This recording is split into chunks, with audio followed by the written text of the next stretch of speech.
Okay,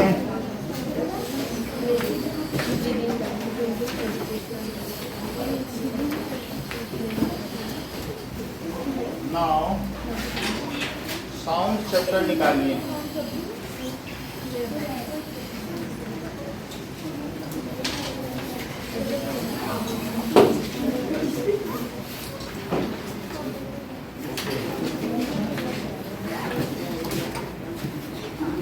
The sensation produced in our ears, which enables us to hear something, is called sound.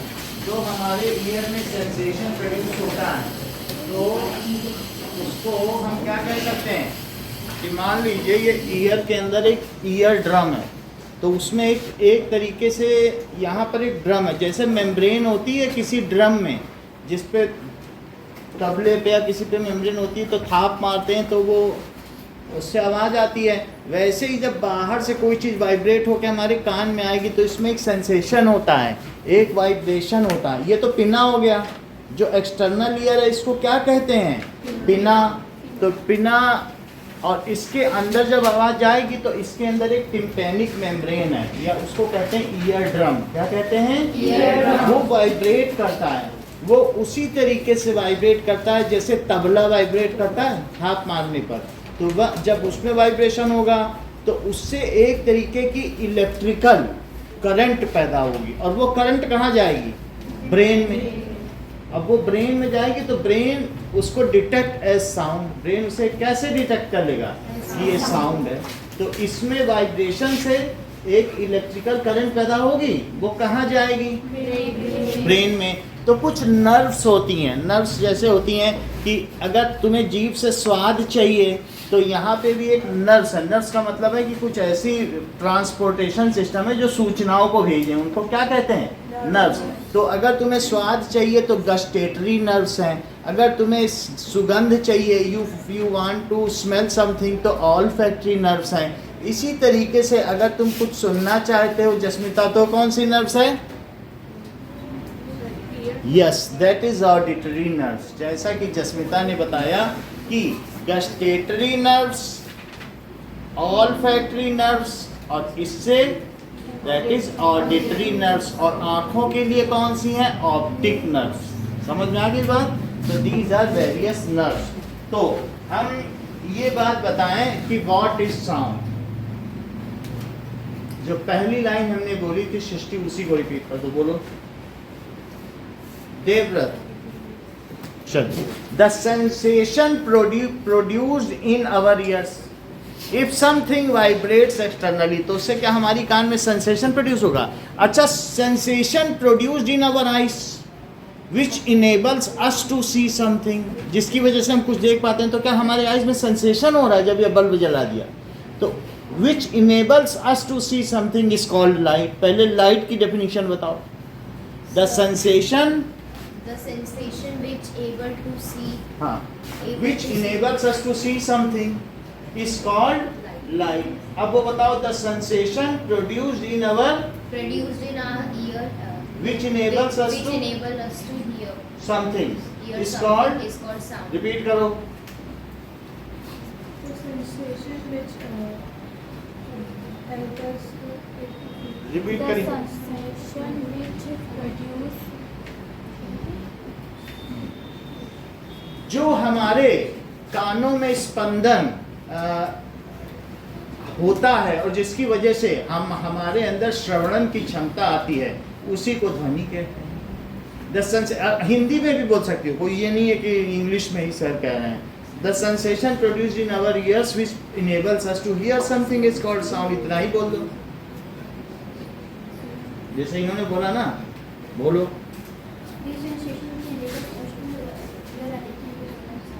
Yes, the sensation, बोलो।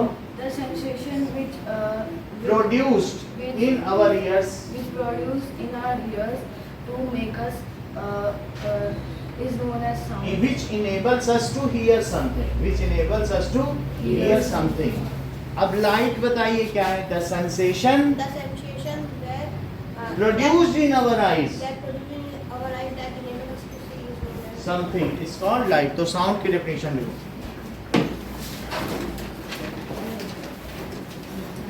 The sensation produced in our ears which enables us to hear something, जिसकी वजह से हम कुछ सुन पाए, is called sound। तो ये जो हमारा ईयर है, तो ईयर में बहुत पीछे जाने पे, ये तो एक्सटर्नल ईयर है, तो इसमें यहाँ पर जाने पर एक ईयर ड्रम है। तो ईयर ड्रम में जब बाहर से कोई वाइब्रेशन होगा तो उसकी वजह से इसमें क्या होगा, ये हिलने लगेगा, ये अपनी जगह पे क्या करने लगेगा, वाइब्रेट करने लगेगा। और इसी के पीछे ऑडिटरी नर्व्स हैं, वो कहाँ तक चली जाएंगी, ब्रेन तक चली जाएगी, ठीक है। तो और इससे हमें आवाज़ पता चल जाएगी। तो कहीं अगर एयर में कोई पार्टिकल वाइब्रेट करेगा तो उससे साउंड प्रोड्यूस होता है। जैसे कि ये ट्यूनिंग फॉर्क है, तो ट्यूनिंग फॉर्क को हम अगर वाइब्रेट कराएंगे तो उससे हमारे कान में कैसा सेंसेशन प्रोड्यूस होगा, हमारे कान की टिम्पेनिक मेम्ब्रेन भी वाइब्रेट करने लगेगी। जैसे कि ट्यूनिंग फॉर्क है, ये देखो,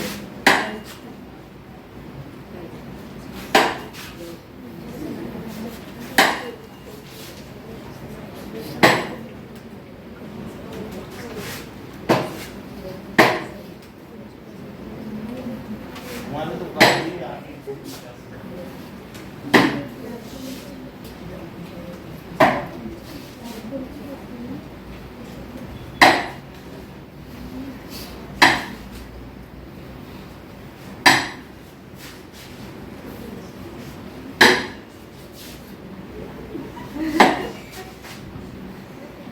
नहीं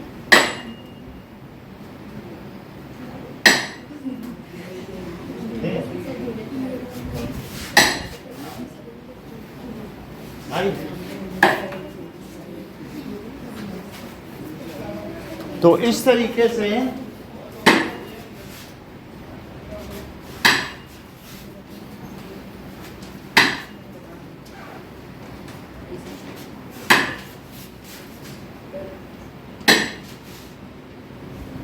तो इसमें एक तरीके की एनर्जी है, ठीक है। इसमें वाइब्रेशंस होता है, तो क्या साउंड जो है अगर ये वाइब्रेट कर रहा है तो इसके वाइब्रेशन से क्या एयर के पार्टिकल जो इससे टकरा रहे हैं वो भी वाइब्रेट कर रहे हैं। तो एयर के पार्टिकल टकरा रहे, वो वाइब्रेट करते करते करते करते वो तुम्हारे कान तक गए। और जब मैंने इसको यहाँ, ये ट्यूनिंग फॉर्क है, इसका क्या नाम है, इसमें फॉर्क है, दो कांटे हैं, क्योंकि इससे ट्यून पैदा होती है तो इसलिए इसका क्या नाम रखा गया है, ट्यूनिंग फॉर्क। अगर मैं इसको यहाँ पर वाइब्रेट कराऊं तो क्या यहाँ एयर के पार्टिकल भी वाइब्रेट करेंगे, और वाइब्रेट करते करते वो इसके अंदर तक जाएंगे। तो अल्टीमेटली वो अपने वाइब्रेशंस को किस पे ट्रांसफर करेंगे, इसको ईयर ड्रम को, और फिर ये भी वाइब्रेट करने लगेगा। बोलो बात समझ में आ गई। तो क्या साउंड एक एनर्जी भी है, sound is a form of energy. जैसे अगर हमारे पास कोई ऐसी चीज हो जो दूसरी, तो ये उसमें मोशन भी दे सकता है, तो इससे क्या पता चल रहा है कि नहीं। तो sound is a form of energy, ये चीज हमको इससे पता चल गई। ओके, अब जरा देखो कि मान लीजिए इस ट्यूनिंग फॉर्क को हम इसमें रखें तो पानी को ये स्प्लैश करा सकता है, देखा आपने, ठीक है कि नहीं। तो आप देख लीजिए यहाँ से,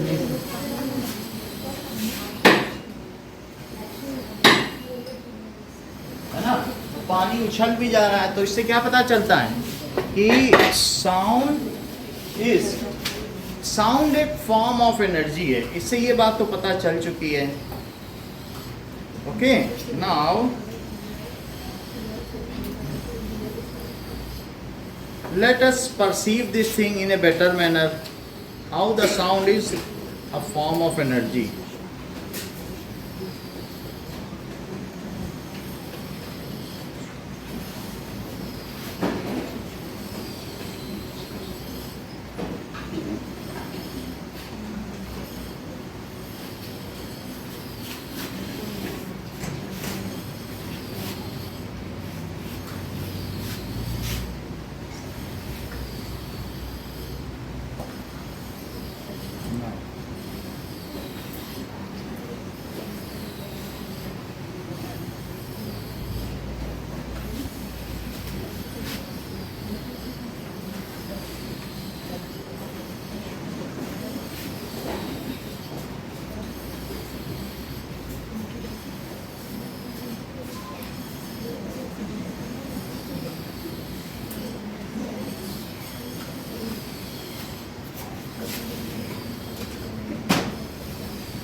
Loudspeaker and energy of sound.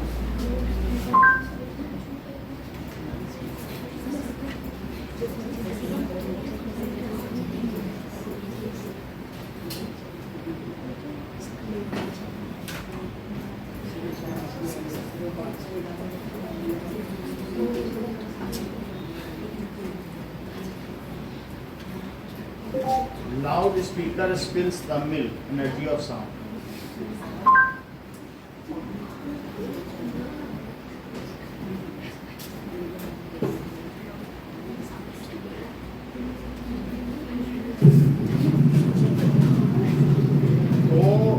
मतलब इससे एक वाइब्रेशन पैदा होता है और हीट भी प्रोड्यूस होती है एटमॉस्फेयर में। तो जैसे अगर बहुत लोग शोर कर रहे हैं तो वातावरण वार्म हो जाएगा और तुम लगातार बोलते हो तो भी एनर्जी खत्म होगी। तो इसका मतलब हमारी एनर्जी साउंड एनर्जी में प्रोड्यूस हो रही है। अब देखो वाइब्रेट कर रहा है, लाउडस्पीकर में पानी रख दिया है और कहीं वाइब्रेट कर रहा है, देखो उसके ऊपर एक कटोरी में पानी रख दिया या मिल्क देख लो वाइब्रेट करने लगी है, तो स्पिन भी कर रहा है, देखो छींटे पड़ रहे हैं चारों। तो उससे पता चलता है कि जो साउंड है it is a form of energy, है कि नहीं?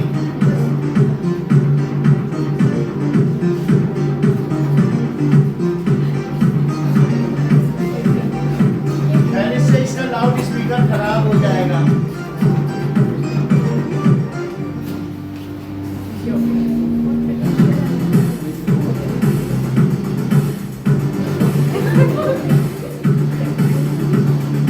इससे पता चल रहा है।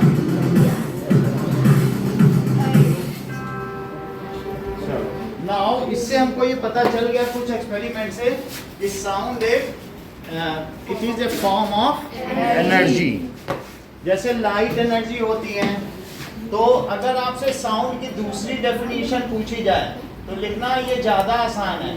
Sound is a form of energy which enables us to hear, जिसकी वजह से हम कोई चीज सुन पाते हैं, which enables us to hear, उसे साउंड कहते हैं। अच्छा रिया, तुम लाइट की डेफिनेशन तो बताओ इसी के बेसिस पर।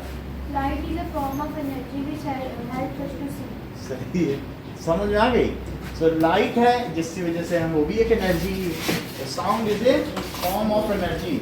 Now You have played a game of hide and seek. तो जो हाइड एंड सीक है या लुका छिपी का खेल है, इसमें अगर कोई पर्सन साउंड प्रोड्यूस करता है तो हमारी तो आंखें बंद रहती है. सो ऐसे केस में with closed eye we detect from where the sound is coming and on that basis we catch the culprit. तो हम उस कल्प्रिट को पकड़ लेते हैं. तो ये भी, इससे भी हमें पता चल सकता है कि इसकी एक डायरेक्शन भी होती है, किस डायरेक्शन से आ रहा है, और साउंड कुछ रूल्स को भी फॉलो करता होगा. ये भी बात है. तो यहाँ पर ये दिखाया गया है कि list of sound you here around your surrounding. आप अपने चारों तरफ फ्लूट, हारमोनियम, तबला और इसी तरीके से सितार, गिटार, इन सब की आवाज़ सुनते होंगे. Which are musical instrument and it is present to listen them. और यहाँ पर भी देखो, एक ये जो है लड़का इसमें टम्बलर पे वो डंडा मार रहा है और साउंड प्रोड्यूस कर रहा है कि नहीं. सो it is a kind of sound it is producing. अब प्लकिंग द रबर बैंड. अगर दो पेंसिल हैं, दो पेंसिल के बीच में आप एक रबर बैंड लगा दो और उसको ऐसे प्लग करो, मतलब इट इज टॉर्क. ऐसा रबर बैंड हो जो खिंचा हुआ हो, और उसको अगर खींचो तो क्या साउंड प्रोड्यूस होगा.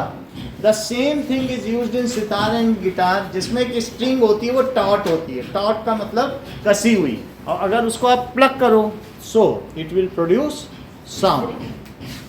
सो साउंड कैसे प्रोड्यूस किया जा सकता है. If some membrane is beaten then it produce sound. तो कभी अगर रिंगिंग साउंड आ जाए कोई चीज़ में, तो जैसे मेटल प्रोड्यूस करते हैं रिंगिंग साउंड, तो उनको क्या कहते हैं, वो गुंजन की ध्वनि निकालते हैं, गुंजायमान करते हैं कि नहीं.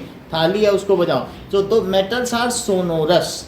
जो एक रिंगिंग साउंड एक बार पीट दो तो ऐसे करते हैं, तो उस तरीके को क्या कहते हैं, metals are sonorous. Which on beating और banging it produce ringing sound. Okay, now आगे देखो. क्या और तुमने इसमें देखा कि that is vibrating dish produces waves in water. आप जल तरंग आपने देखी है कि मान लीजिए पानी अगर कई ग्लासों में अलग अलग भरा हुआ हो, किसी में पूरा भरा हो, किसी में आधा, किसी में 3/4, और उसमें ऐसे ऐसे पीटते हैं तो अलग अलग सारे गामा पादा नीसा आता है. आपको मालूम है कि ऐसी जल तरंग नहीं देखी है आपने. तो उसमें ऐसे ऐसे अलग अलग ग्लास में पीटते रहेंगे और कोई गाना बजाते रहेंगे. आपको कोई म्यूजिकल इंस्ट्रूमेंट की ज़रूरत नहीं है. सो इस तरीके के भी आपने टीवी में प्रोग्राम देखे होंगे, जल तरंग. या फिर और देखिए एक तारा, तो उसमें भी सिंगल स्ट्रिंग को दूसरे स्ट्रिंग से ऐसे ऐसे किया जाता है, जो कि राजस्थान में बहुत प्रसिद्ध है. तो एक तारा से भी साउंड निकाला जा सकता है. तो सिंगल स्ट्रिंग टॉट है कि नहीं एक तारा में, तो ऐसा भी है.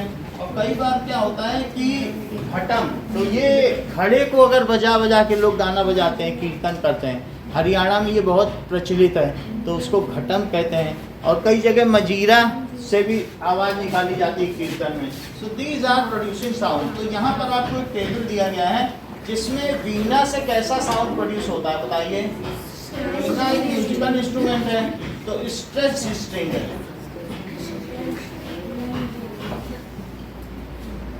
अच्छा, ये बताओ तबले में क्या होगा.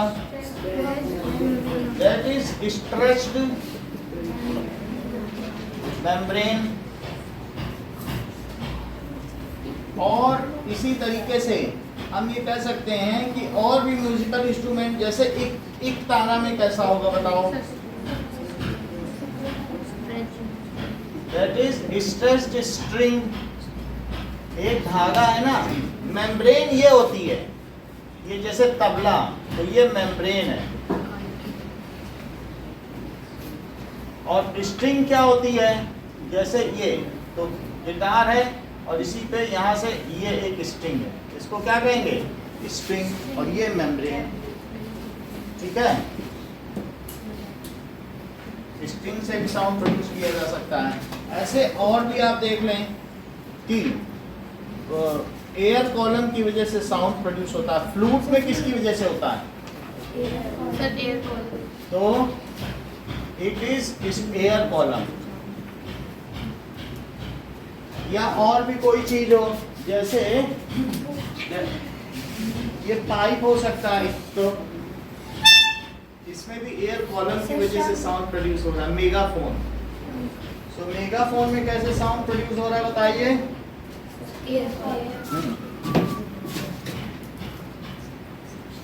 मेगाफोन तो और फ्लूट बांसुरी के अंदर भी तो यही होता है, Yes, sir. उसमें हवा की वजह से होता है। ओके, नाउ अब इस तरीके से हारमोनियम में, क्योंकि हवा आप अंदर फेंकते हो और वो हवा कई कई तरह से निकलती है, तो वो भी किस चीज की है, एयर कॉलम की वजह से। So these are the questions जिसको कि हम डेली टू डेली देखते रहते हैं। आप अगले पेज में जल तरंग देखो, क्या आपको जल तरंग यहाँ दिखाई दे रही है? लेट अस सी हाउ जल तरंग इज मेड। जल तरंग प्लेन, ये देखो, अरे अपने कॉलेज फॉर्म को साइन नहीं किया? बेटा लेकिन मुंबई क्यों? यहाँ हमको अच्छे प्राइस में मिल रहा है, सेम कोर्स, वो भी वॉकिंग डिस्टेंस। ये देखिए कटोरी में अलग अलग है ना,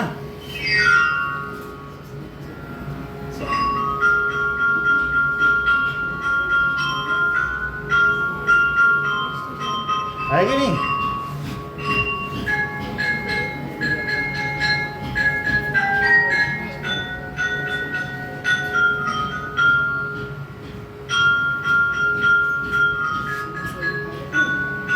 तो इस तरीके से हमने देखा कि जल तरंग में भी क्या है कि डिफरेंट वाटर कॉलम्स भरे हैं।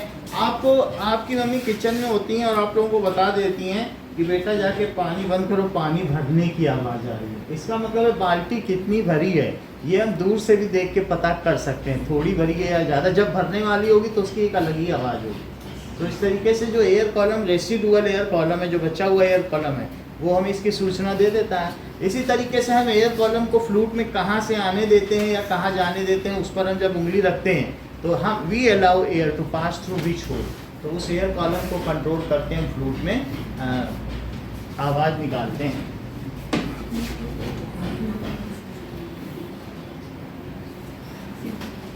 ओके, सो ईयर ऑल्सो, जल तरंग की बात की जाए तो इट इज एयर कॉलम। तो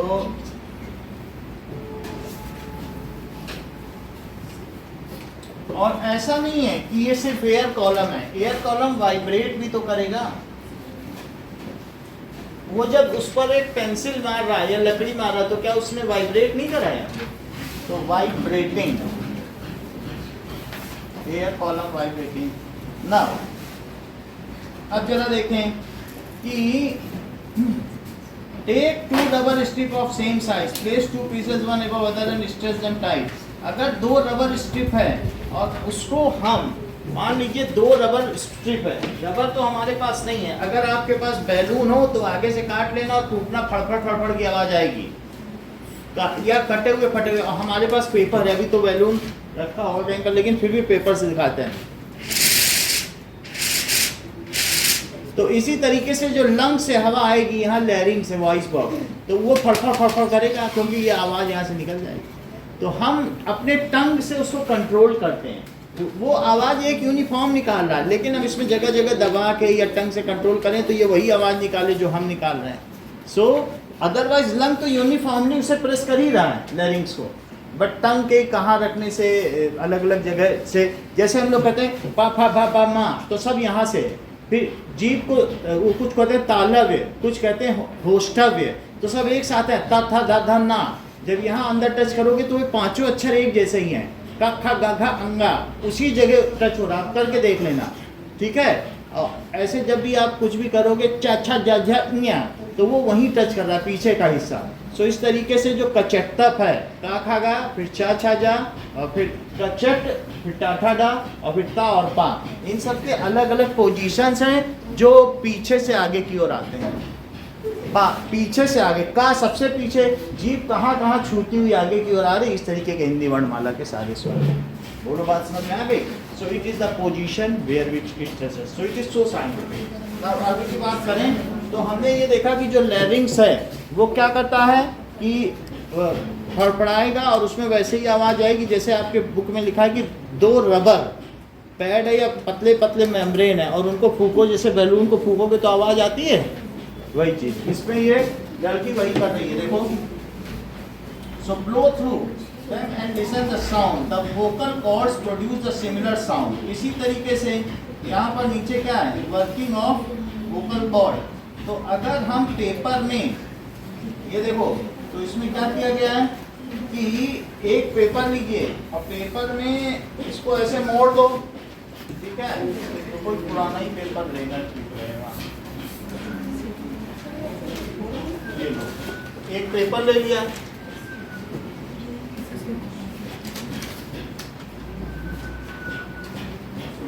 अब देखें, और इसमें एक छेद बना दें, फिर इसके बाद इसे फूकें, तो फिर ये बता रहा है कि वैसी ही साउंड प्रोड्यूस होगी जो वोकल कॉर्ड में प्रोड्यूस होती है। ये ऐसे ऐसे बोला गया है कि नहीं, इसको ऐसे कर लिया और फिर क्या किया, यहाँ से और फिर यहाँ से,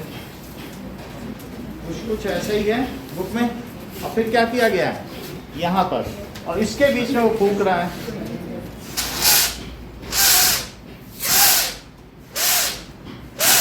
तो ये चीज की गई है बुक में। तो ऐसा करने से क्या दिखाया गया है, it is the sound which is produced by vocal cord. वो देखो कहाँ पे ये चीज दिखाई देगी कि नहीं, तो sound produced by vocal cord. अब देखो, sound needs a medium to propagate. अगर मान लीजिए कि कोई भी चीज़ है, अगर आप ए मेटल और a tumbler, make sure that it is dry. Cell phone अगर इसमें रखोगे तो क्या होगा बताइए, from another, ask your friend to give a ring, then now surround the rim of tumbler with your hand, put your mouth on the opening between your hands, indicate to your friend to give a ring again, listen to the ring while sucking air from tumbler, thus the sound become fainter as you suck air। देख लो, जैसे अगर मान लो ये glass है और हमने इस पे फ़ोन रख दिया, फ़ोन में से कुछ आवाज़ आने लगी और हम इसके चारों तरफ हाथ रख दें और इसकी हवा खींचे मुंह से, तो अब तुम्हें जो आवाज़ आ रही थी हमने खींच ली एयर। मेरा कहने का मतलब है इसमें से एयर खींच ली जाए, तो जो तुम्हें इसके अंदर फ़ोन रखा रह गया किसी डिब्बे, तो आवाज़ तेज हो जाती। तुम्हें ये बात मालूम है कि नहीं, कुछ भी अगर बजाया जाए तो जहाँ स्पीकर है उस पर हाथ उसके चारों तरफ ऐसे करो तो आवाज़ बढ़ जाती है ना। लेकिन अगर if sound needs a medium to travel, अगर हवा खींच ली जाए तो क्या होगा, साउंड सुनाई नहीं पड़ेगा। ये जो एयर है यही तो वाइब्रेट हो के तुम्हारे ईयर ड्रम में जा रही है, और अगर उसे हटा दिया जाए तो नहीं होगा। नाउ इसको हम लोग एक एक्सपेरिमेंट से देखेंगे, इलेक्ट्रिक बेल एक्सपेरिमेंट। मान लीजिए कि हमारे पास एक बेल जार है और उसमें एक इलेक्ट्रिक बेल रख दी जाए तो क्या होगा, तो एक जैसे ये स्कूल की इलेक्ट्रिक बेल है, अभी तो इसमें सेल हमने नहीं डाला है, अदरवाइज वैसे भी चला जा सकता है, लेकिन ये स्कूल में ऐसे ही बेल रहती है, तो इसकी आवाज़ आ रही है, सबके पास क्यों पहुंच रही है? आयुषी, इसकी आवाज़ तुम्हारे पास क्यों पहुंच रही है? कि इसने एयर को वाइब्रेट कर दिया और वही एयर सबके ईयर में जा रही है और वहाँ पर एक ईयर ड्रम है, तो क्या वो उसको वाइब्रेट कर रही है, तो उसकी वजह से आवाज़ आ रही है। लेकिन अगर यहाँ एयर ना होती और हम सब मून पे होते तो क्या इसकी आवाज़ सुनी जा सकती? तो इसको हम बेल जार एक्सपेरिमेंट कहते हैं। Let us see how it is happening. सो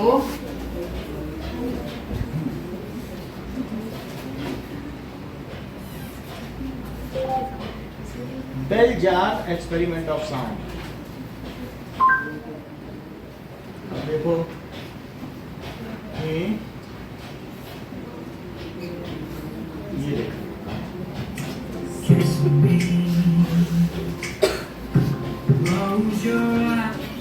देखो, ये देखो, Hi, today we're talking to you about एक इसमें उल्टी बेल रखी है, चारों तरफ वैक्स लगा दिया गया, कहीं से हवा नहीं जा सकेगी, बास्केट लगा दी। ये देखो,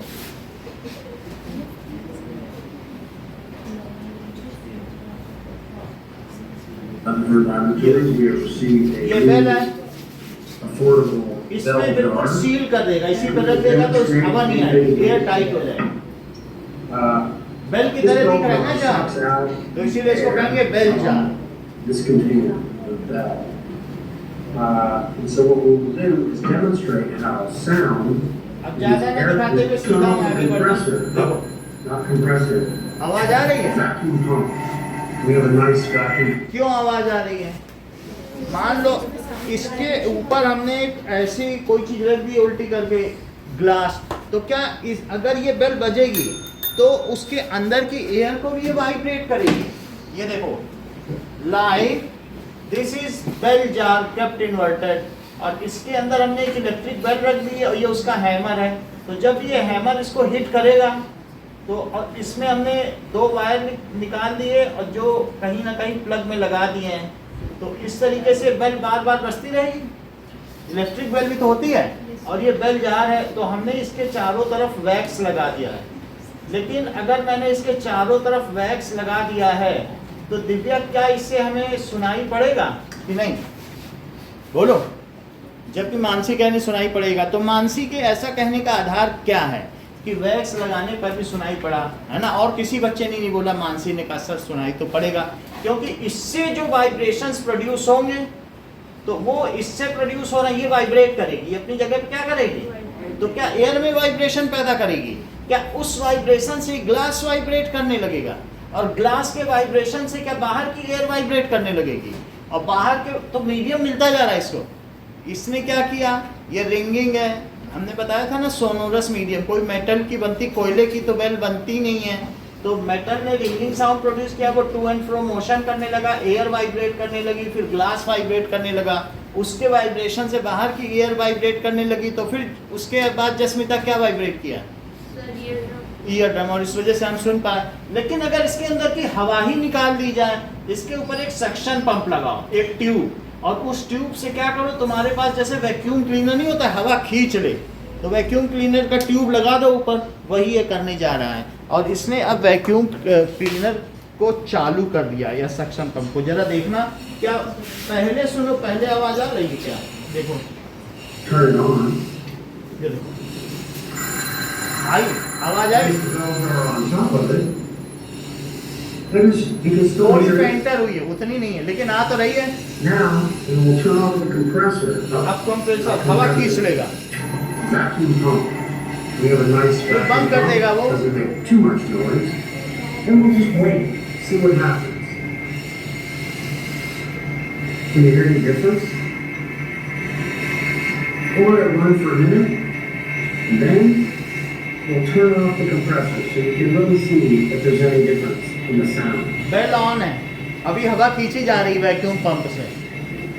Now I'll turn it off.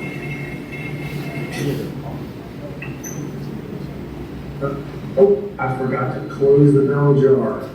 Can you hear it getting louder again? Let's turn it on again.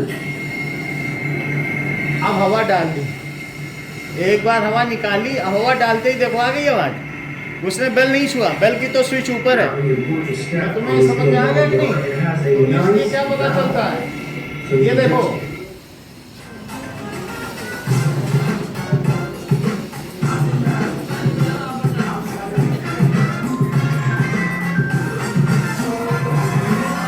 Galaxy A14 5G voice focus. ये देखो, In today's demonstration, I want to show you that sound requires इसमें वही bell लटका दी गई है, देखो यही bell है, इसी को लटका दिया है कि sound नहीं? requires medium for its propagation. Yes, and in this, what I have taken is I have taken a plastic jar, plastic and डाल this दिया। jar is famously called as bell jar. What is this called? Bell jar. And inside you can see one electric bell. Did you see electric bell? Yes, sir. And then there are terminals for this electric bell.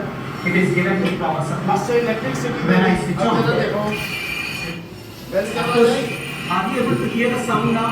Yes, sir. We are able to. सबको आवाज आ रही है। Now, what am I going to do? अब ये ऊपर से या कहीं नीचे वैक्यूम है, नीचे से हवा निकालेगा, है कि नहीं? There is देखो, ट्यूब लगा another है instrument वैक्यूम with पंप में। me, this one.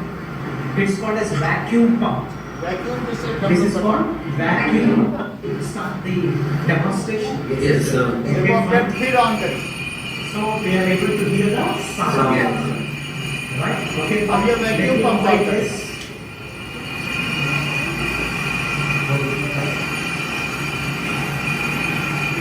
You need to observe. You need to listen carefully. You need to listen carefully. धीरे धीरे कम हो। What happens to the sound intensity? Decrease, isn't it? But of course, this is like this motor is making some sound. Ignore this.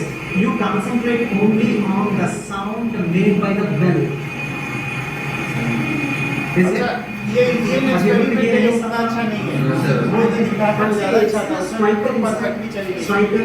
इसमें Those who are very इसका close can vacuum you see pump the उतना अच्छा नहीं है। striking? इसमें भी नीचे rubber लगी थी। But are you able to hear है ना? the sound तो उससे outside? पूरी तरीके से निकल गया था। चलो, This sound. तो इससे तुम्हें क्या पता चला? तुमने ऑपरेटर्स तो देख लिया ना कि किस तरीके का है। तो इससे तुम्हें क्या पता चलता है दिव्या इस एक्सपेरिमेंट से? कि अगर एक लाइन में बताओ इससे क्या पता चलता है? बोलो। Sound needs sound needs air. Sound needs sound needs medium to travel. अगर चांद पे कोई हवा नहीं है तो कोई कितनी भी तेज बोल दे तुमको सुनाई पड़ेगा, क्योंकि उससे एयर ही नहीं वाइब्रेट होगी, और एयर वाइब्रेट नहीं होगी तो उसकी आवाज हमारे कान तक कैसे पहुंचेगी? तो साउंड नीड्स मीडियम टू, समझ में आ गई बात? तुम ये तो बात तुम्हें समझ में आ चुकी है कि sound needs medium to travel. तो इस बात को पहले लिख लें, sound needs medium to travel. अच्छा ये बताओ कि साउंड एयर में ज़्यादा फास्ट चलता है कि वाटर में ज़्यादा फास्ट चलता है कि एल्यूमिनियम या मेटल में? मेटल में। तुमको मालूम है कि कई बार लोग रेल की पटरी पे कान क्यों लगाते हैं? क्योंकि अगर ट्रेन बहुत दूर है, 20 किलोमीटर दूर, तो भी उससे पता चल जाएगा कि ट्रेन आ रही है। और हवा में स्लोली चलती है, और लेकिन अगर मेटल है तो कोई चीज़ अगर बैंग कर दी जाए तो आप क्या देखोगे? तो उसके थ्रू साउंड ज़्यादा तेज चलेगा। ये देखो, दो चीज़ें हैं। अगर मान लीजिए यहाँ से हमने इस पर हिट किया तो बोलो यहाँ कान है, तो हवा के द्वारा भी साउंड आगे बढ़ेगा वाइब्रेट कर करके, और इसके थ्रू भी बढ़ेगा। अगर हमने इस पर एक लकड़ी मार दी है, so you hit some stick on it, तो इससे क्या होगा? इसकी क्या स्पीड है? 6600 मीटर पर सेकंड, और जबकि 346 मीटर पर सेकंड एयर में है। तो बोलो किस में ज़्यादा स्पीड है? इस एल्यूमिनियम में ज़्यादा स्पीड है या एयर में? तो साउंड अलग अलग मीडियम में क्या अलग अलग स्पीड से चलता है। इसमें 1 सेकंड में इतना ज़्यादा चल लेता है, और वाटर में 1500 मीटर पर सेकंड। वाटर में कितनी है? 1500 मीटर पर सेकंड। बोलो ये बात समझ में आ गई? तो इससे हमें ये पता चल रहा है कि अगर मीडियम होगा तभी उसके पार्टिकल क्या करेंगे? वाइब्रेट करेंगे। तो sound needs a medium to travel. आखिर ये जो साउंड चलता है तो मीडियम के पार्टिकल कैसे वाइब्रेट करते होंगे? किसी न किसी तरीके से तो वाइब्रेट करते होंगे ना। सो let us see this by slinky.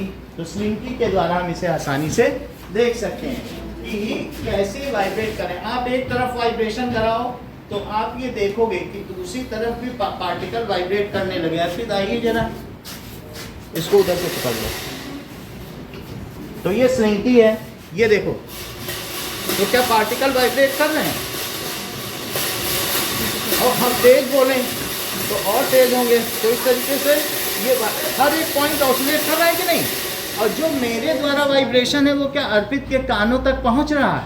ये समझो उसके कान है, और ये एयर के पार्टिकल हैं। तो यहाँ it is the site of production of sound. यहाँ पे ये क्या हो रहा है बताओ? साउंड प्रोड्यूस हो रहा है, और ये बीच में समझो एयर है, और वो अर्पित के कान है या टिम्पेनिक मेम्ब्रेन है। तो ये देखो, और ये स्लिंकी है। तो बिल्कुल इसी तरीके से साउंड ट्रैवल करता है। वो बात समझ में आ गई कि नहीं? Now thank you. So let us सी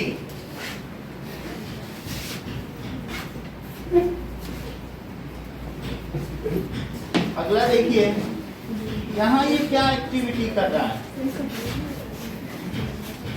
जल तरंग के आगे की बात देखो। So that is sound produced by humans.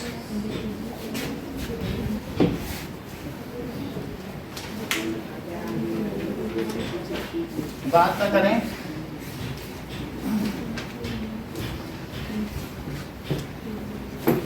आप लिंक हो गई लक्षिता ग्रुप में? Yes, sir.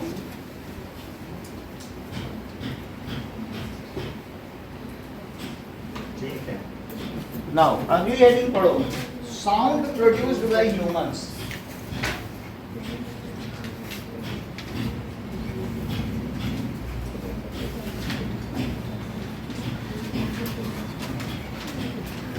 नाउ अब ये देखो, जो साउंड प्रोड्यूस होता है, हाँ बोलो क्या बता रहे हो, बताओ ह्यूमन पैर में क्या चीज है? So पैर पैर, यस। जैसे इन्होंने कहा कि पैर को पटकने से भी साउंड प्रोड्यूस होता है। अर्पित ने हम सब लोगों को एक नई भी बात बताई है। अब लेट अस सी कि हमारे जो वॉइस बॉक्स है ये बिल्कुल उसी तरीके से है जैसा कि लैरिंग्स में ये बताया गया है कि यहाँ से ये वॉइस बॉक्स है तो एयर आएगी, यहाँ कंस्ट्रिक्शन है और कंस्ट्रिक्शन के बाद ये माउथ है, तो माउथ में ये और ये वॉइस बॉक्स है। तो हम जैसा जैसा बोलेंगे उसी हिसाब से क्या होगा, ठीक है। So this is the person, ये वॉइस बॉक्स है, तो यहाँ कंस्ट्रिक्शन है और ये दोनों कहाँ पे गए हैं? क्या ये लंग्स में गए? तो लंग से यहाँ एक पतला रास्ता है, तो ये आपस में क्या होगा, वाइब्रेट करेगा और वाइब्रेट करने के बाद क्या होगा, it produces sounds. So this is the voice box and it is called larynx या फिर वॉइस बॉक्स। निखिल इसका दूसरा नाम क्या है अगर वॉइस में देखा जाए तो? एडम्स एप्पल भी कहा जा सकता है, ठीक है। So voice box is given in your book. Now the same voice box how it acts, it has been seen that by the vibration. दो अलग अलग चीजें हैं, एक वाइब्रेशन होता है, दूसरा क्या होता है, ऑसिलेशन। अगर कोई चीज धीरे धीरे चले अपनी पोजीशन पर तो उसे क्या कहेंगे, ऑसिलेशन। और अगर कोई तेजी से चले तब उसे क्या कहेंगे, वाइब्रेशन। जैसे कि ये देख लीजिए, तो अगर कोई चीज धीरे धीरे चले, ठीक है, ये नाउ इट इज ऑसिलेशन। जैसे कि ये बॉब पेंडुलम, तो इस ये वाइब्रेट नहीं कर रहा है, ये क्या कर रहा है, ये ऑसिलेट कर रहा है। If something from its mean position goes to and fro here and there equally, वो अपनी मीन पोजीशन से क्या दोनों ओर इक्वल डिस्प्लेस हो रहा है।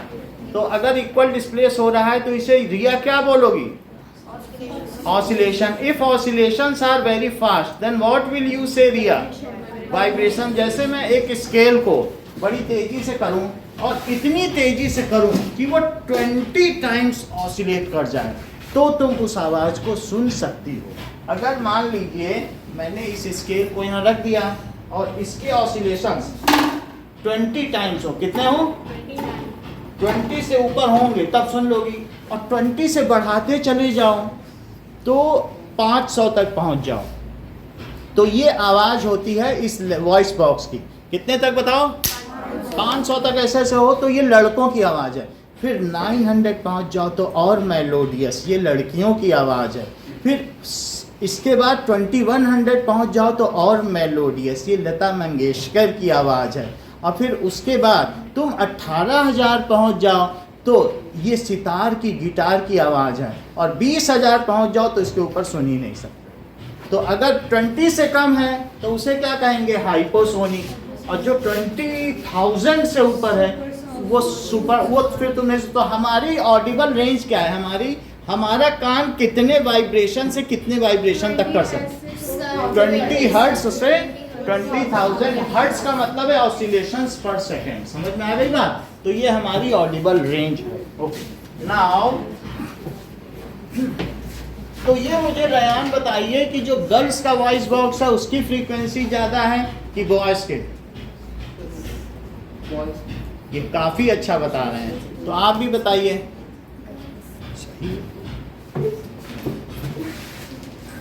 तो मतलब ये मत सोचो कि हम मीठा बोल लेते हैं तो सभी बॉयज़ मीठा बोल लेते हैं, मतलब वो मेलोडी सब में नहीं है बात कि नहीं। अब आगे देखें, ऐसा इस वजह से है क्योंकि जो गर्ल्स का ये मेम्ब्रेन है वो पतला होता है, और जो मोटा मेम्ब्रेन हो तो क्या होगा बताइए, वो लाउडर साउंड प्रोड्यूस करेगा, और जो पतली मेम्ब्रेन हो, बहुत पतली मेम्ब्रेन हो, तो उसकी वाइब्रेशन तो ज़्यादा होगी लेकिन लाउडनेस नहीं होगी। अगर तुम नगाड़े का लो मेम्ब्रेन तो क्या वो मोटा होगा?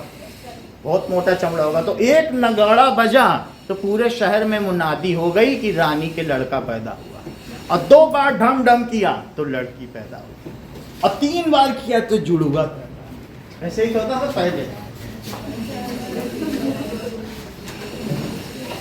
अब जरा देखें,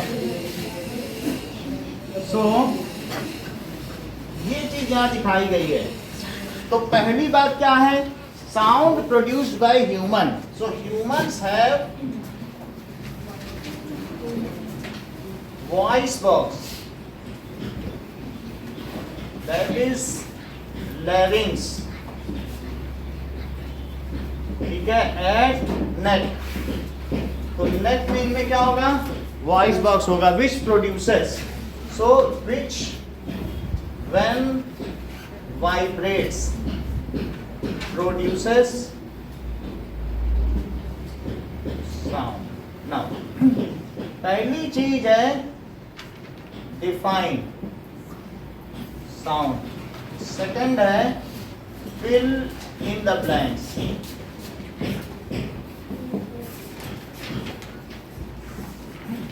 Audible range of human year,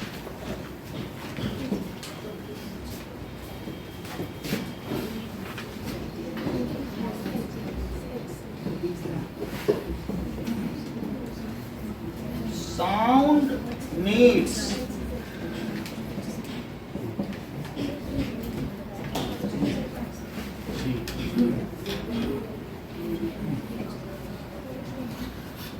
musical instrument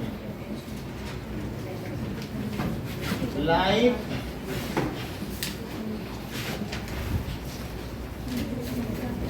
produce sound by vibrating string।